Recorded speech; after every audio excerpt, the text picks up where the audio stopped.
Hi అండి. అందరికీ నమస్కారం. రిటైర్డ్ ఉద్యోగులకు సంబంధించి ఒక ముఖ్య అప్డేట్ అయితే వెలుగులోకి వచ్చిందండి.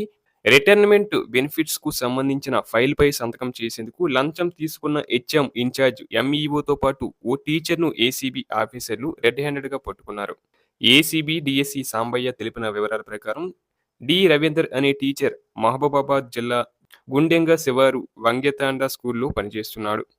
ఈ నెల 30న రిటైర్మెంట్ ఉండటంతో తనకు రావాల్సిన బెనిఫిట్స్‌కు సంబంధించిన ఫైల్‌పై సంతకం చేయాలని గూడూరు మండలం Ayodhyapuram school HM incharge MEO రవికుమార్‌ను కలిశాడు.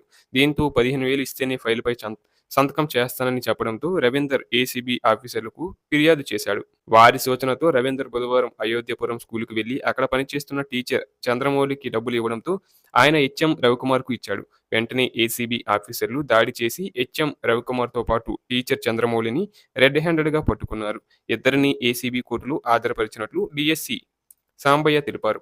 ఆయన వెంట ఏసీబీ ఎస్ఐ రాజు ఉన్నారు. మరోవైపు రిటైర్డ్ ఉద్యోగులకు అందాల్సిన పదవీ విరమణ ప్రయోజనాల చెల్లింపుల్లో జరుగుతున్న జాప్యంపై తెలంగాణ హైకోర్టు రాష్ట్ర ప్రభుత్వంపై తీవ్ర ఆగ్రహం వ్యక్తం చేసింది. రంగారెడ్డి జిల్లా కోర్టులో అడ్మినిస్ట్రేటివ్ ఆఫీసర్గా విధులు నిర్వహించి 6 నెలల క్రితం రిటైర్డ్ అయిన విజయ్ కుమార్ అనే ఉద్యోగికి రావాల్సిన 90 లక్షల బెనిఫిట్స్ ఇంకా అందలేదు. దీనిపై ఆయన దాఖలు చేసిన పిటిషన్ను విచారించిన న్యాయస్థానం తెలంగాణ ప్రభుత్వ తీరును తప్పుబడుతూ ఆర్థిక శాఖ ముఖ్య కార్యదర్శికి కఠిన ఆదేశాలు జారీ చేసింది. విజయ్ కుమార్‌కు రావాల్సిన పెన్షన్ ప్రయోజనాలను రాబోయే 4 వారాల్లోగా పూర్తి స్థాయిలో చెల్లించాలని హైకోర్టు స్పష్టం చేసింది.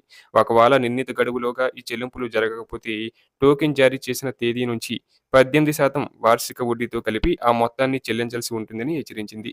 వృద్ధాప్యంలో తమ కష్టార్జితం కోసం ఉద్యోగులు కోర్టుల చుట్టూ తిరగడం సరికాదని, తక్షణమే ఈ బకాయిలను విడుదల చేయాలని న్యాయస్థానం ప్రభుత్వానికి ఆదేశించింది.